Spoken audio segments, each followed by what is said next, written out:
It has been a hectic month for city officials working around the clock on the upcoming municipal elections.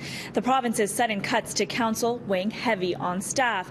Less than a month ago, the city clerk expressing that a fair election could be virtually impossible, while today she provided an update on where things stand. A mad scramble for city staff and volunteers who have been working 12 to 14-hour days, 6 days a week since Doug Ford's slashes to city council were made official. It's been rather exhausting. Less than a month ago, City Clerk Yulie Watkis warned all the uncertainties and abrupt changes could be a democratic disaster. But with just 3 weeks to go until the elections, a far different tone today. Despite the uncertainty over the 25 or 47 or 25 or 47 wards in the last few months, I am now confident that we are going to be ready to go with the opening of advance vote next week.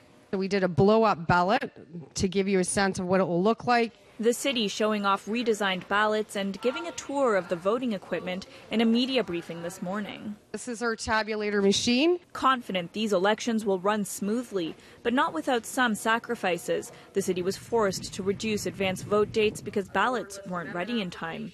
And some candidates are concerned because they say on top of that, there aren't enough advance voting stations to accommodate all their constituents. I've met with so many residents who actually are really concerned about voting because of an accessibility issue. You know, it's so far away from where they live, and we're talking about a huge population.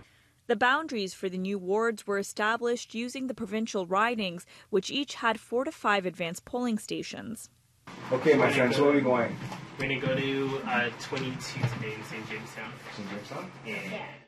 Waleed Kogali is running in Toronto Centre and says with the size of the ward almost doubling, 2 advanced polling locations just isn't enough.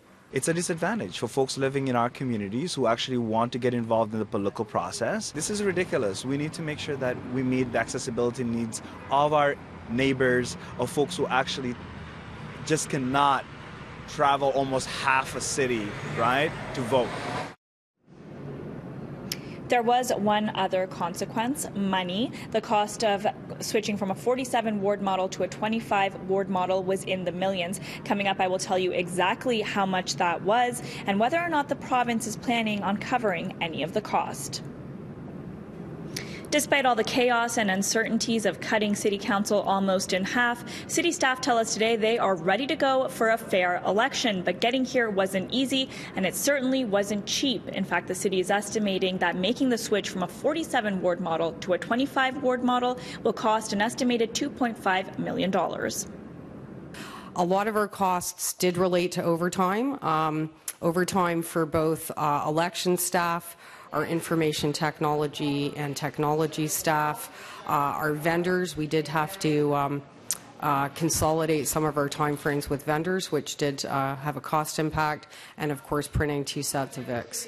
So I feel fairly confident that 2.5 is still a fairly good estimate, but we're not through the election yet, and we'll see once we do the tally at the end of the year. The city tells us at this point they have not discussed whether or not the province will cover some of those extra costs. They estimate the municipal election would have originally cost somewhere between $11 and $12 million. As the deputy clerk mentioned, overtime was a huge cost contributing to that additional $2.5 million.